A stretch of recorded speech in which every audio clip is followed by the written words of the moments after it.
I'm curious what you think are still maybe the hurdles.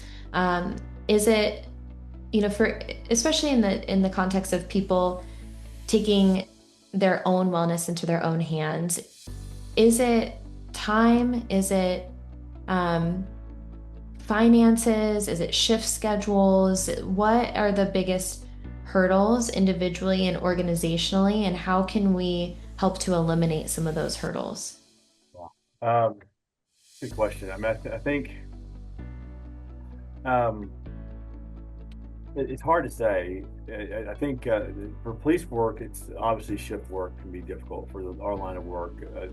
The majority of uniformed officers, they're out there on the streets and they're working odd days and odd hours, different from the rest of the world. So you lose that connection. So time is certainly a part of it.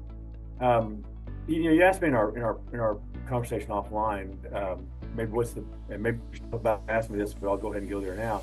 What's the biggest piece of advice I could give someone maybe starting out in their career? Yeah.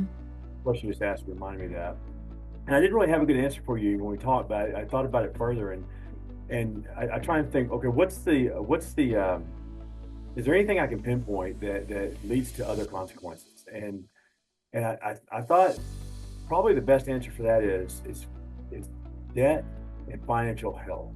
Mm. And the reason for that is I know as I've watched people in my line of work, you get out there, you're young, you're drawing a paycheck for the first time, and you like stuff, you want to buy stuff, and so uh, you buy, maybe you don't have enough in your pocket to do it, so you get a loan and you get some credit and you buy whatever it is you want to buy, and then that works for you, so you buy something else. And the more you buy, the more you spend, and the more debt you take on, the more you have to work. And in this, one good thing about this is a two-edged sword, but police work, there's a lot of extra work opportunities, a lot.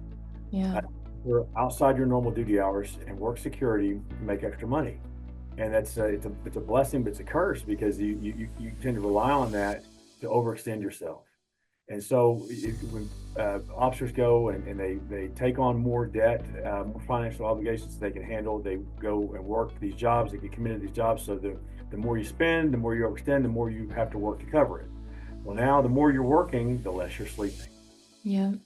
Sleeping, the worse you feel, and the less likely you are to eat healthy and make healthy choices in general. So if you're going home to get 3 or 4 hours of sleep before running off to do your off-duty job, you're not gonna have time to go to the store and pick healthy foods and go Mm. out and throw some chicken on the grill. You're gonna run through the drive-through at the fast food restaurant and just get what feels good in the moment. And it just becomes cyclical. So if I could say a word of warning to anybody new in this career is manage your finances very tightly. Don't get overextended because it just starts the ball rolling, snowballs so in such a bad direction for you in terms of having to work so much to cover your debts and sleeping less leads to eating worse leads to getting overweight. I've seen a lot of people fall in that trap, and so but I think so much does begin with just proper management of your finances. If you have control of your finances, to a large extent you have control of the rest of your life.